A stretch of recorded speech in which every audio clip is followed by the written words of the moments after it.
So this video reviews some of the common 3D shapes that you've learned in the past and just reviews the volume of them. What you're going to notice on your formula sheet for volume is that the formula for volume of pretty much any 3D shape is the area of whatever its base is times however tall it is or times its depth. So if you look at a rectangular prism, for example, the base of a rectangular prism is a rectangle, and then you would just multiply. You'd find the area of that rectangle, and then you just multiply it by how tall it is or by how deep it is. So the formula for volume then is just going to be the base times the height times the depth. So we're going to find the area of the bottom rectangle, which will be base times height, and then just times it by how deep that particular rectangular prism is. You'll also see it as length times width times height. That's fine as well. The letters aren't really all that important. It's just whatever this length is times whatever this length is times whatever this length is.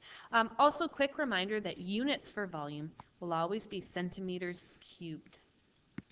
So if we were looking at a triangular prism, this one's a little bit trickier because, again, if we use the area of the base times the height or times the depth, in a triangular prism, the base is actually the triangle, because if you picture a Toblerone bar, it's the triangle that goes all the way through the shape.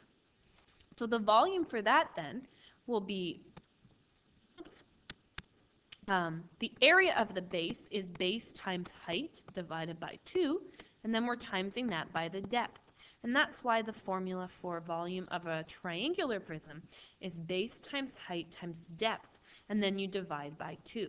So it's whatever the area of the triangle is, base times height divided by 2, times however deep that shape goes into space.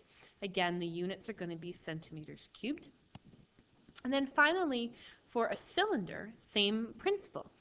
The area of the base, in this case, the base is a circle, and then you times it by the height or however deep that circle goes into space. So volume formula will be area of the circle, which is pi times r squared, times the height of the shape.